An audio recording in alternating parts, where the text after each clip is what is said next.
सुरक्षा मोठ्या प्रमाणात वाढवलेली आहे। ताजमहाल, लाल किल्ला, इंडिया गेटवरच्या सुरक्षेमध्ये मोठ्या प्रमाणात वाढ झालेली पाहायला मिळते। ठिकठिकाणी पोलिसांची गस्त पाहायला मिळते। सीसीटीव्ही कॅमेऱ्यांद्वारे नजर ठेवण्यात येते। सीमेवरचा तणाव एकंदरीतच पाहता दिल्लीतल्या विविध परिसरामध्ये सुरक्षेत वाढ करण्यात आलेली आहे।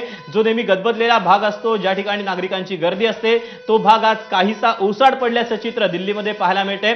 ज्यामध्ये लाल किल्ला असेल, ताजमहाल असेल, इथे पर्यटकांची कायमच रीग असलेली आपल्याला पाहायला मिळते। परंतु आता एकंदरीतच भारत आणि पाकिस्तान यांच्यामधला जो काही तणाव वाढलेला आहे, तो तणाव पाहता आता ही खबरदारी म्हणून सुरक्षेमध्ये वाढ करण्यात आलेली आहे। अपडेट जाणून घ्या, सोमेश कोलगे आपल्या सोबत आहे।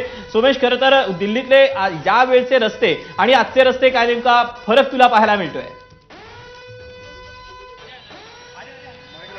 दीपक, नक्कीच आता आपण पाहू शकतो इथे दिल्लीमध्ये सीआयएसएफचे जवान अनेक ठिकाणी उपस्थित आहेत। आपण पाहिलं तर हा लाल किल्ला, चांदणी चौकचा परिसर आहे। आपण या परिसरात जर पाहिलं तर आता इथे सुरक्षा चौक उभारण्यात आलेल्या आहेत आणि या सुरक्षा चौकांमध्ये स्वतः सर्व बंदूकधारी जवान हे इथे हजर आहेत। जर आपण पाहिलं तर इथे वरून या एक वॉटर टँक मोठा मागवण्यात आलाय, शस्त्रास्त्रांची गाडी इथे मागवण्यात आलेली आहे। त्यासोबत सर्व सुरक्षा यंत्रणा एक प्रकारे समन्वयाने काम करताना आपल्याला दिसतात। आपण पाहिलं तर दिल्ली पोलीस आहेत, त्यासोबत प्रायव्हेट सिक्युरिटी आहेत, यासोबत सीआईएसएफचे अधिकारी पण आहेत। आपण इनच्याकडे बातचीत करूया। भाई साहब, क्या अलर्ट है आज, किस प्रकार से तैयारियां की जा रही है?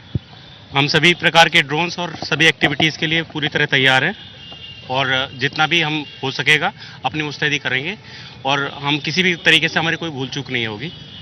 बाकी सब चीज़ें जो हैं आप डेलिबरेटली देख सकते हैं, यहाँ पे तैयारी हमारी पूरी तरह से। सर, लेकिन आज दिख रहा है कि पुलिस, प्राइवेट सिक्योरिटी हो या सीआईएसएफ हो, सारे एक कोऑर्डिनेटेड एफर्ट में दिख रहे हैं यहाँ पे।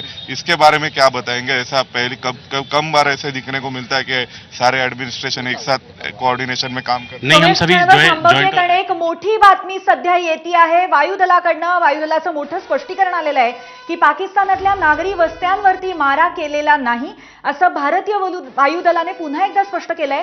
भारतीय वायुदलाने पाकिस्तानातल्या हल्ल्याची माहिती दिलेली आहे। सीयूएस, पेचोरा, समर, एडी गन्सचा पाकिस्तानी लष्करी लक्ष्यांवरती मारा करण्यात आला असल्याचं वायुदलाने सांगितलंय। भारतीय वायुदलाने केवळ लष्करी लक्ष्यांवरती काल मारा केला हे स्पष्ट केलंय।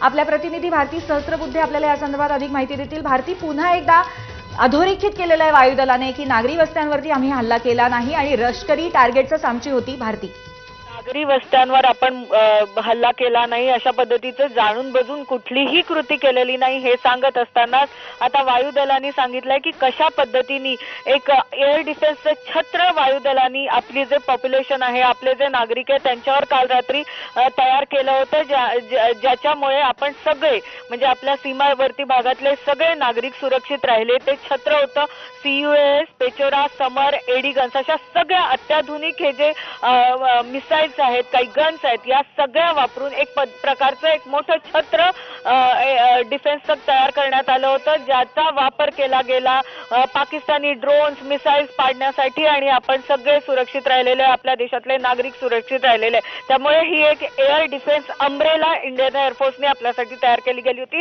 ज्याच्यात सगळे अत्याधुनिक शस्त्र होते। आपण मगापासनं झू 23 चा उल्लेख करतोय, शिल्का, L-70 हे जे सगळे शस्त्रास्त्र आहेत त्याचा वापर काल मोठ्या प्रमाणात झालेला आहे। पेचोरा, समर हे सगळ्या जे एअर डिफेन्सेस मेकॅनिझम्स आहेत, शस्त्रास्त्र आहेत, वेपन्स आहेत, त्याचाही वापर केला गेला होता काल। नक्कीच